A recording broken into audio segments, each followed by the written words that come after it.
Hello my dear student, welcome back to my YouTube channel Subhash study centre.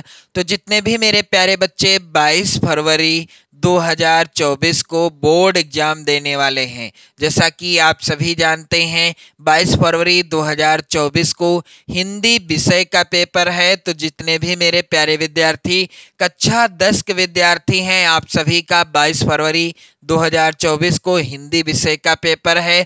और आपकी board परीक्षा को ध्यान में रखते हुए मैं लेकर के आ चुका हूं इस वीडियो में हिंदी विषय का मॉडल पेपर, जो आपकी बोर्ड परीक्षा 2024 के लिए सबसे ज़्यादा इम्पोर्टेंट है, क्योंकि इसी पैटर्न पर आपका पेपर होगा। 22 फरवरी को सेम इसी पैटर्न पर पेपर आएगा और प्रश्न भी इस मॉडल पेपर से जरूर आएंगे। यदि आप इस मॉडल पेपर को कंप्लीट तैयार कर लेते हैं तो आप 70 में से 70 का भी स्कोर आसानी से कर पाओगे। मेरे प्यारे बच्चों, यहाँ पर आप लोग ध्यान दीजिएगा, हिंदी विषय का मॉडल पेपर है और 801 एजेड कोड का मॉडल पेपर है। विषय कोड क्या है? 901 है। और आप सभी जानते हैं, जितने भी मेरे प्यारे बच्चे कक्षा 10 के विद्यार्थी हैं, आप सभी को पता है कि बोर्ड परीक्षा में आपको पेपर हल करने के लिए 3 घंटे 15 मिनट मिलेंगे, जिसमें से 15 मिनट आपको पेपर को पढ़ने के लिए मिलेंगे, क्योंकि यहाँ पर नोट के अंतर्गत लिखा हुआ है प्रारंभ के 15 मिनट परीक्षार्थियों को प्रश्न पत्र पढ़ने के लिए निर्धारित हैं। मेरे प्यारे बच्चों, पेपर का पूर्णांक रहेगा 70 अंकों का और प्रश्न पत्र 2 खंड में विभाजित रहेगा, खंड आ एवं खंड बा में। तो मेरे प्यारे बच्चों, खंड आ के अंतर्गत 20 अंक के बहुविकल्पी प्रश्न होंगे और प्रश्न होंगे कितने? 20 प्रश्न होंगे। प्रत्येक प्रश्न 1 नंबर का होगा। यदि आपने इन 20 बहुविकल्पी प्रश्नों का उत्तर सही तरीके से और सही जगह उत्तर फिल किया है ओएमआर शीट में, तो आपके पूरे 20 नंबर पक्के हो जाएंगे। यहाँ पर आप लोग ध्यान दीजिएगा, दूसरा है नोट, प्रश्न पत्र 2 खंड, खंड आ एवं खंड बा में विभाजित है। पेपर 2 खंडों में विभाजित रहेगा। आपका भी जो हिंदी का पेपर होगा वो मेरे प्यारे बच्चों, यह भी मॉडल पेपर 2 खंडों में विभाजित है। खंड आ में 20 अंक के बहुविकल्पी प्रश्न दिए गए हैं और खंड बा में 50 अंक के वर्णनात्मक प्रश्न दिए गए हैं, जिनका उत्तर आपको कॉपी पर लिखना है। और बोर्ड परीक्षा में आपको कॉपी कैसे लिखना है मैंने वीडियो प्रोवाइड करा दी है, आप देख भी सकते हैं चैनल के माध्यम से। तो यहाँ पर आप लोग ध्यान दीजिएगा, प्रत्येक प्रश्न के सम्मुख अंक भी दिए गए हैं, कौन सा प्रश्न कितने अंक का है।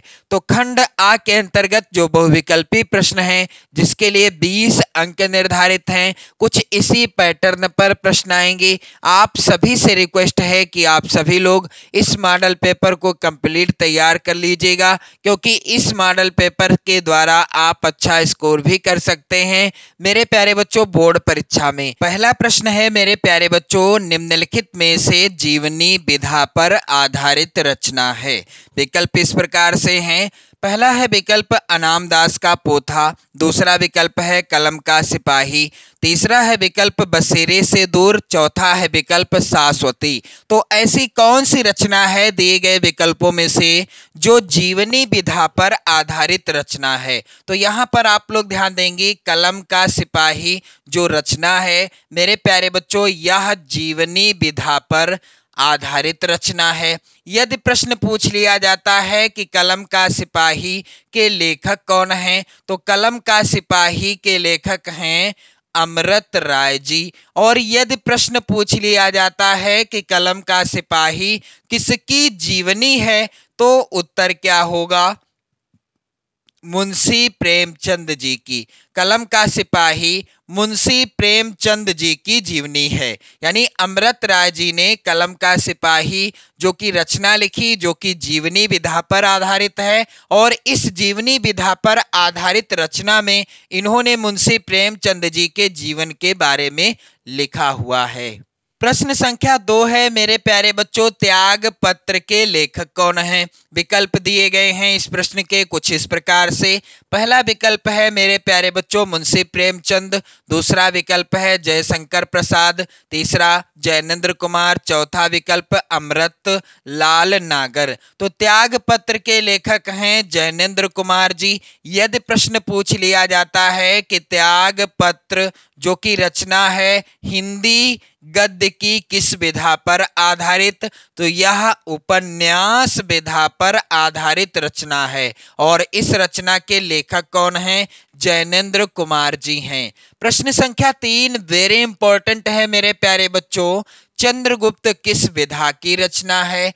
यहाँ पर इस प्रश्न के विकल्प इस प्रकार से हैं। पहला है विकल्प उपन्यास, दूसरा नाटक, तीसरा कहानी, चौथा विकल्प निबंध। तो चंद्रगुप्त किस विधा पर आधारित रचना है? यह नाटक विधा पर आधारित रचना है। चंद्रगुप्त, स्कंदगुप्त और ध्रुव स्वामिनी, आप लोग ध्यान देंगे, चंद्रगुप्त, स्कंदगुप्त और ध्रुव स्वामिनी ये नाटक विधा पर आधारित रचनाएं हैं और इन रचनाओं के लेखक कौन हैं? जयशंकर प्रसाद जी हैं। चंद्रगुप्त, स्कंदगुप्त, ध्रुव स्वामिनी नाटक के लेखक कौन हैं?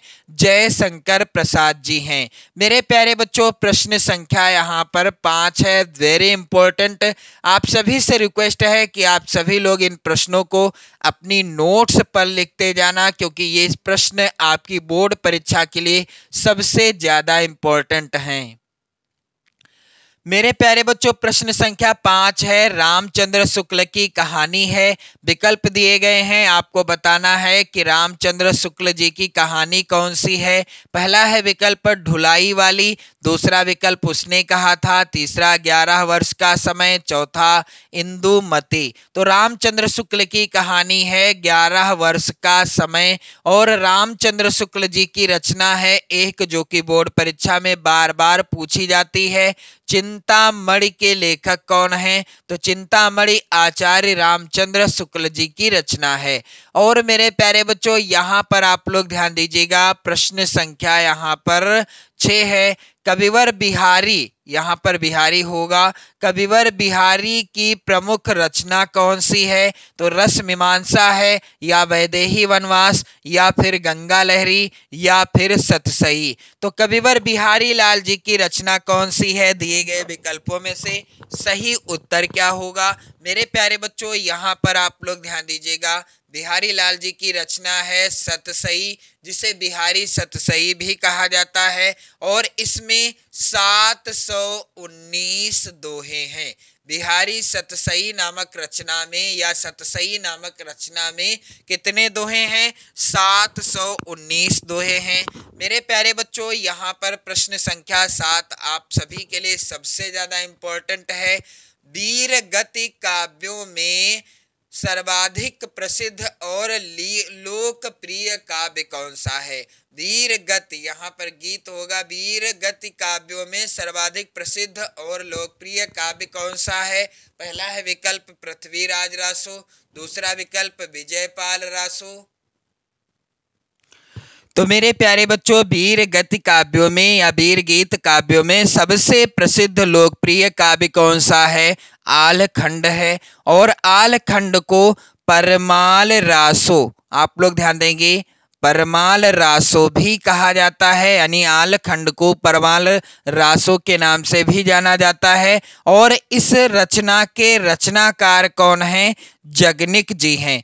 कहीं से भी प्रश्न आए आपका आंसर गलत ना होने पाए, ये हमारा उद्देश्य है। बस आप चैनल के साथ जुड़े रहें और धुआंधार तैयारी भी करते रहें बोर्ड परीक्षा 2024 की। प्रश्न संख्या 8 है, किस कवि को राष्ट्र कवि का सम्मान प्राप्त हुआ है? तो विकल्प इस प्रकार से हैं। पहला है विकल्प मेरे प्यारे बच्चों भारतेंदु हरिश्चंद्र, दूसरा सूर्यकांत त्रिपाठी निराला, तीसरा मैथिली शरण गुप्त और चौथा अज्ञेय। तो किस कवि को राष्ट्र कवि का सम्मान प्राप्त हुआ है? मेरे प्यारे बच्चों मैथिली शरण गुप्त जी को राष्ट्र कवि का सम्मान प्राप्त हुआ है। प्रश्न संख्या 9 है, कनुप्रिया के रचयिता कौन हैं? क्या भवानी प्रसाद मिश्र जी हैं या नरेश मेहता या गिरिजा कुमार माथुर या धर्मवीर भारती? तो मेरे प्यारे बच्चों कनुप्रिया के रचयिता हैं धर्मवीर भारती जी। प्रश्न संख्या 10 है, श्याम नारायण पांडे किस रस के कवि थे? विकल्प पहला है यहाँ पर वीर रस के, दूसरा विकल्प वत्सल रस के, तीसरा करुण रस के, चौथा हास्य रस के। तो श्याम नारायण पांडे किस रस के कवि थे? मेरे प्यारे बच्चों, एक बार यहाँ पर आप लोग ध्यान दीजिएगा, एक बार आपसे ऑप्शन गलत हो गया और आपने मन में सोचा कि मुझसे एक विकल्प गलत हो गया है, तो ऐसी सोच आपको नहीं बनानी है। श्याम नारायण पांडे जो हैं वीर रस के कवि थे। मेरे प्यारे बच्चों, यहाँ पर कनुप्रिया किसकी रचना है? धर्मवीर भारती जी की रचना है। और प्रश्न संख्या 11 है यहाँ पर, करुण रस का स्थायी भाव क्या है? तो रति है किस रस का स्थायी भाव? मेरे प्यारे बच्चों, रति श्रृंगार रस का स्थायी भाव है। क्रोध यहाँ पर यह स्थायी भाव है किस रस का? रौद्र रस का। भय किस रस का स्थायी भाव है? भयानक रस का स्थायी भाव है। तो शोक किस रस का स्थायी भाव है? करुण रस का अस्थायी भाव है। प्रश्न संख्या 12 है, यहाँ पर आप लोग ध्यान देंगे। उस काल मारे क्रोध के तनु कांपने, उसका लगा मानो हवा के वेग से सोता हुआ सागर जगा। पंक्ति में कौन सा अलंकार है? तो क्या रूपक अलंकार है, उत्प्रेक्षा या श्लेष या फिर उपमा? यहां पर आप सभी लोग ध्यान दीजिएगा। मनु मानो, जनु जानो, मनहु जनहु। तो मेरे प्यारे बच्चों, मनु मानो, जनु जानो, मनहु जनहु आदि, यहाँ पर जनहु होगा, आप लोग ध्यान दीजिएगा। मनहु जनहु आदि ये उत्प्रेक्षा अलंकार के वाचक शब्द हैं। जहां पर भी उत्प्रेक्षा अलंकार होगा वहां पर, यानी जिस भी उदाहरण में इनमें से कोई भी शब्द लिखा रहेगा वहां उत्प्रेक्षा अलंकार होगा। और यहाँ पर आप लोग ध्यान देंगे मेरे प्यारे बच्चों, उस काल मारे क्रोध के तनु कांपने, उसका लगा मानो हवा के वेग से सोता हुआ सागर जगा। यहाँ पर मानो जो कि उत्प्रेक्षा अलंकार का वाचक शब्द है। प्रश्न संख्या 13 है, रोला छंद के प्रत्येक चरण में कितनी मात्राएं होती हैं? तो रोला छंद के प्रत्येक चरण में 24 मात्राएं होती हैं। रोला छंद में चरण कितने होते हैं? तो उत्तर हो जाएगा रोला छंद में 4 चरण होते हैं।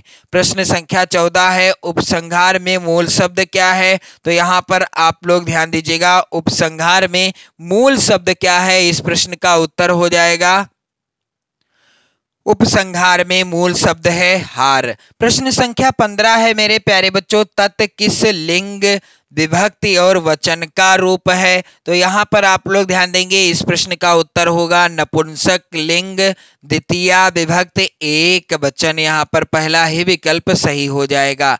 प्रश्न संख्या 16 है, मीनाक्षी में समास कौन सा है? तो मीनाक्षी में समास है मेरे प्यारे बच्चों बहुव्रीहि समास। यहाँ पर आप लोग ध्यान दीजिएगा, जो कि विकल्प में नहीं है लेकिन होना चाहिए था, थोड़ा सा मिसप्रिंट हो गया है, जिसके लिए मैं आप सभी से क्षमा प्रार्थी हूं। तो यहाँ पर आप लोग ध्यान देंगे, मीनाक्षी में कौन सा समास है? बहुव्रीहि समास है। प्रश्न संख्या 17 है, सिर का तत्सम रूप क्या होगा? तो शीर्ष हो जाएगा। प्रश्न संख्या 18 है, प्रश्नवाचक वाक्य है। पहला है वाक्य यहां से आगे ना जाएं। दूसरा वाक्य है मेरे प्यारे बच्चों, उसका जा पाना कठिन होगा। तीसरा वाक्य है, क्या मनीष का दाखिला हो गया? चौथा वाक्य है, मैं तुमसे नहीं डरता हूं। तो यहाँ पर क्या मनीष का दाखिला हो गया, यही वाक्य कैसा वाक्य है? प्रश्नवाचक वाक्य है, क्योंकि इसके अंत में प्रश्नवाचक चिन्ह भी लगा हुआ है। प्रश्न संख्या 19 है, परीक्षा के बारे में अध्यापक द्वारा क्या कहा गया? का कर्तवाच्य में परिवर्तन क्या होगा? तो यहाँ पर इसका उत्तर होगा, परीक्षा के बारे में अध्यापक ने क्या कहा। यहाँ पर पहला ही विकल्प सही हो जाएगा। प्रश्न संख्या 20 है, वाह भारत मैच जीत गया, रेखांकित पद का परिचय होगा। तो यहाँ पर पहला है पद रेखांकित, इसका परिचय क्या होगा? उत्तर हो जाएगा मेरे प्यारे बच्चों विस्मयादि सूचक अपव्यय। विस्मयादि सूचक अपव्यय प्रसन्नता पूर्वक भाव की अभिव्यक्ति। इसके बाद मेरे प्यारे बच्चों खंड बा, जिसमें वर्णनात्मक प्रश्न होंगे और ये होगा 50 अंकों का। तो यहाँ पर पहला प्रश्न है, निम्नलिखित गद्यांश पर आधारित 3 प्रश्नों का उत्तर दीजिए। 6 नंबर का प्रश्न है और यहाँ पर आप देख सकते हो 2 सबसे महत्वपूर्ण गद्यांश हैं जो आपकी बोर्ड परीक्षा 2024 में 100% पूछे ही जाएंगे।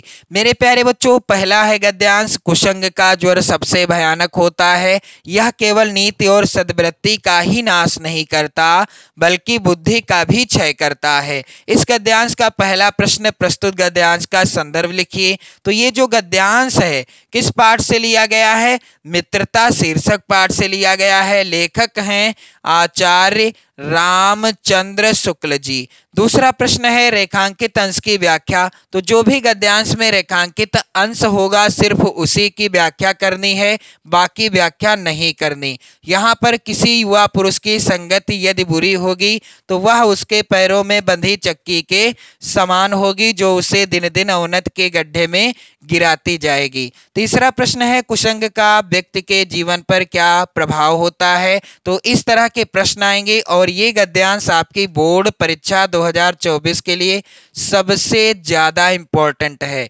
अथवा में गद्यांश है, मेरे प्यारे बच्चों, हे भगवान, तब के लिए विपद के लिए इतना आयोजन, परम पिता की इच्छा के विरुद्ध इतना साहस, पिताजी क्या भीख ना मिलेगी? क्या कोई हिंदू भूपृष्ठ पर ना बचा रह जाएगा जो ब्राह्मण को 2 मुट्ठी अन्न दे सके? मेरे प्यारे बच्चों, यहाँ पर ये जो गद्यांश है इस गद्यांश को लिया गया है मित्रता नहीं ममता शीर्षक पाठ से। आपने समझा मित्रता लिखने जा रहे हैं सर, तो यहाँ पर ममता शीर्षक पाठ से लिया गया है और इस पाठ के लेखक हैं जयशंकर प्रसाद जी। मेरे प्यारे बच्चों, किसी एक गद्यांश को आपको हल करना है और आपको 6 नंबर बिल्कुल क्लियर कर लेने हैं।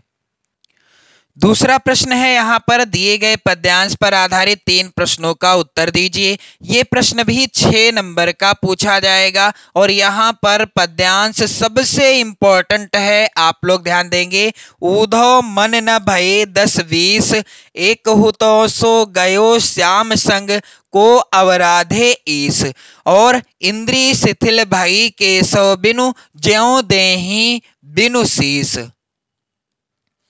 आशा लागी रहत तन श्वासा जीवहि कोटि बरीस, तुम तो सखा श्याम सुंदर के सकल जोग के ईस, सूर हमारे नंद नंदन बिनु और नहीं जगदीश। मेरे प्यारे बच्चों, यह पद्यांश है और इस पद्यांश का पहला ही प्रश्न है, उपर्युक्त पद्यांश का संदर्भ लिखिए। तो ये पद्यांश लिया गया है पद शीर्षक पाठ से और जिसके रचनाकार हैं यानी पद शीर्षक पाठ के रचनाकार हैं सूरदास जी।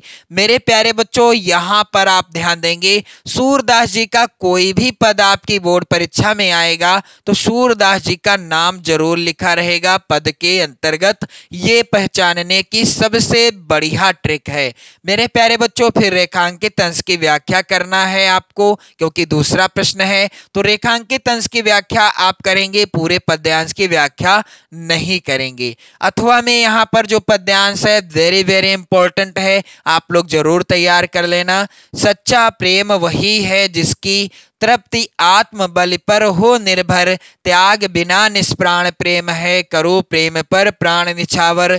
देश प्रेम वह पुण्य क्षेत्र है, अमल असीम त्याग से विलसित, आत्मा के विकास से जिसमें मनुष्यता होती है विकसित। मेरे प्यारे बच्चों, यह जो है पद्यांश लिया गया है स्वदेश प्रेम, आप लोग ध्यान देंगे मेरे प्यारे बच्चों, स्वदेश प्रेम शीर्षक पाठ से, और इस पाठ के रचनाकार हैं राम नरेश, होगा यहाँ पर राम नरेश त्रिपाठी जी। स्वदेश प्रेम शीर्षक पाठ के रचनाकार हैं राम नरेश त्रिपाठी जी। प्रश्न संख्या 3 जो कि इस प्रकार से आएगा, दिए गए संस्कृत गद्यांश में से किसी एक का संदर्भ सहित हिंदी में अनुवाद कीजिए। 5 नंबर का ये भी प्रश्न है और सबसे इंपॉर्टेंट गद्यांश यहाँ पर आप लोग ध्यान देंगे। इयम नगरी विविध धर्माणाम संगम स्थली, महात्मा बुद्धा तीर्थकरा पार्श्वनाथा, शंकराचार्य कबीरा गोस्वामी तुलसीदासा, अन्ये चा बहुवा महात्मानाम अत्रागत्य स्वभियान विचारान प्रसारयन। मेरे प्यारे बच्चों, ये जो गद्यांश है संस्कृत खंड का किस पाठ से है? वाराणसी शीर्षक पाठ से लिया गया है। अथवा में जो यहाँ पर गद्यांश है आप लोग ध्यान देंगे, मानव जीवन से संस्करणम संस्कृति, तो पाठ का नाम ही गद्यांश में दिया गया है। किस पाठ से है? भारतीय संस्कृति, भारतीय संस्कृति शीर्षक पाठ से। प्रश्न संख्या 4 है मेरे प्यारे बच्चों, दिए गए संस्कृत पद्यांश में से किसी एक का संदर्भ सहित हिंदी में अनुवाद कीजिए। 5 नंबर का प्रश्न है और पहला जो पद्यांश है सबसे ज्यादा इंपॉर्टेंट है आपकी बोर्ड परीक्षा के लिए। मानम हित्वा प्रियो भवति, क्रोधम हित्वा न सोचति, कामम हित्वार्थवान भवति, लोभम हित्वा सुखी भवेत। मेरे प्यारे बच्चों, किस पाठ से रचित है यह? जीवन सूत्राणि। आप लोग ध्यान दीजिएगा, जीवन सूत्राणि शीर्षक पाठ से लिया गया है। अथवा में यहाँ पर आप लोग ध्यान दीजिएगा, जो पद्यांश है सबसे ज्यादा इंपॉर्टेंट है, कई बार बोर्ड परीक्षा में आया हुआ है। सर्वे भवन्तु सुखिनः, सर्वे सन्तु निरामया, सर्वे भद्राणि पश्यन्तु मा कश्चित् दुख भाग भवेत्। यह किस पाठ से लिया गया है मेरे प्यारे बच्चों? भारतीय संस्कृति शीर्षक पाठ से लिया गया है। आप लोग ध्यान दीजिएगा, भारतीय संस्कृति शीर्षक पाठ से है प्रस्तुत श्लोक। फिर प्रश्न संख्या 5 जो कि ऐसा आएगा, अपने पठित खंड काव्य के आधार पर निम्नलिखित प्रश्नों में से किसी एक का उत्तर दीजिए। मेरे प्यारे बच्चों, 3 नंबर का प्रश्न है और प्रत्येक खंड काव्य से 2-2 प्रश्न हैं। जो भी खंड काव्य आपके जिले के लिए निर्धारित है, आप उसी खंड काव्य के किसी एक प्रश्न का उत्तर दीजिएगा। मेरे प्यारे बच्चों, आप लोग कमेंट करके बताओ कि आप किस जिले से चैनल पर बने हुए हैं या चैनल से पढ़ाई कर रहे हैं। मेरे प्यारे बच्चों, यहाँ पर आप लोग ध्यान दीजिएगा, अगला प्रश्न, उसके पहले आप यहाँ पर स्क्रीनशॉट एक बार ले सकते हैं कि किस तरह के प्रश्न पूछे जाते हैं। प्रश्न संख्या 6 का है मेरे प्यारे बच्चों, दिए गए लेखकों में से किसी एक लेखक का जीवन परिचय लिखते हुए उनकी प्रमुख रचना का उल्लेख कीजिए। 5 नंबर का प्रश्न आएगा और आप आचार्य रामचंद्र शुक्ल, जयशंकर प्रसाद का जीवन परिचय 100% आप लिख लो, जरूर आएगा आपकी बोर्ड परीक्षा 2024 में। किसी एक लेखक का जीवन परिचय लिखना है और संबंधित लेखक की रचना का नाम, जिसके लिए 5 अंक निर्धारित हैं। प्रश्न संख्या 6 का इस तरह से पूछा जाएगा, दिए गए कवियों में से किसी एक कवि का जीवन परिचय देते हुए उनकी एक प्रमुख रचना का उल्लेख कीजिए। मेरे प्यारे बच्चों, सूरदास, महादेवी वर्मा, तुलसीदास। यहाँ पर आप लोग ध्यान देंगे, सूरदास और तुलसीदास, महादेवी वर्मा का जीवन परिचय 100% आपकी बोर्ड परीक्षा में आएगा। आप लोग किसी एक कवि का जीवन परिचय लिखेंगे, उनसे संबंधित रचना का नाम लिखेंगे, 5 नंबर आपको मिल जाएंगे। मेरे प्यारे बच्चों, प्रश्न संख्या 7 जो कि इस प्रकार से आएगा, अपनी पाठ्य पुस्तक में से कंठस्थ कोई एक श्लोक लिखिए जो इस प्रश्न पत्र में ना आया हो। तो श्लोक आप वही लिखेंगे जो पेपर में पूछा ना गया हो। मेरे प्यारे बच्चों, प्रश्न संख्या 8 है, यहाँ पर निम्नलिखित प्रश्नों में से किन्हीं 2 प्रश्नों का उत्तर संस्कृत में दीजिए। तो यहाँ पर जो प्रश्न दिए गए हैं आप एक बार ध्यान कर लीजिए, इन प्रश्नों को आप स्क्रीनशॉट ले सकते हैं। आपकी बोर्ड परीक्षा में ये प्रश्न 100% पूछे जाएंगे। भारतीय संस्कृते मूलम किम अस्ति, चंद्रशेखरः कः आसीत् और वीरः केन पूज्यते, ज्ञानम कुत्र संभवति, विद्या केन वर्धते। ये सभी प्रश्न इतना इंपॉर्टेंट हैं कि आपकी बोर्ड परीक्षा में 100% पूछे जाएंगे। प्रश्न संख्या 9 और प्रश्न ये आएंगे यहाँ पर इतने, लेकिन आपको किन्हीं 2 प्रश्नों का उत्तर देना होगा जिसके लिए 2 नंबर निर्धारित हैं। प्रश्न संख्या यहाँ पर 9 है मेरे प्यारे बच्चों, निम्नलिखित में से किसी एक विषय पर निबंध लिखिए। तो सबसे इंपॉर्टेंट विषय है यहाँ पर, और आप देख सकते हैं विद्यार्थी और अनुशासन वेरी वेरी इंपॉर्टेंट विषय है। इस विषय पर आप निबंध तैयार जरूर कर लेना। विज्ञान अभिशाप या वरदान, देश प्रेम या स्वदेश प्रेम, सबसे महत्वपूर्ण निबंध है आपकी बोर्ड परीक्षा 2024 के लिए। प्रदूषण की समस्या और समाधान हर साल पूछा जाने वाला निबंध है। ये 2024 की बोर्ड परीक्षा में भी आएगा, आप 100% मानकर चलिए। मेरे प्यारे बच्चों 7 नंबर का होगा, प्रश्न निबंध पर आधारित। प्रश्न संख्या 10 जो कि ऐसा पूछा जाएगा, छात्रवृत्ति के लिए अपने प्रधानाचार्य को एक पत्र लिखिए। 4 नंबर का प्रश्न होगा, अथवा बिजली समस्या के निराकरण हेतु अपने जिले के बिजली विभाग को एक शिकायती पत्र लिखिए। तो मेरे प्यारे बच्चों, आपने यदि इस मॉडल पेपर को कंप्लीट रूप से यानी पूरी तरह से तैयार कर लिया है तो आप अच्छा स्कोर कर सकते हैं बोर्ड परीक्षा में। तो आप सभी चैनल पर यदि नए हैं तो सब्सक्राइब कर लीजिएगा, और इसी तरह से 22 फरवरी से पहले आप लोग ध्यान दीजिएगा, 22 फरवरी से पहले मैं आपको रोजाना एक हिंदी विषय का मॉडल पेपर पूरा सॉल्व करके दिखाऊंगा, सॉल्व करके बताऊंगा वीडियो के द्वारा। यदि आप चैनल को सब्सक्राइब कर लेते हैं तो इन्हीं मॉडल पेपर से आप 70 में से 70 या 70 में से 65 प्लस का स्कोर बिल्कुल आसानी से कर लोगे। मेरे प्यारे बच्चों, आप सभी से रिक्वेस्ट है वीडियो शेयर जरूर कर देना, लाइक कर देना। जय हिंद।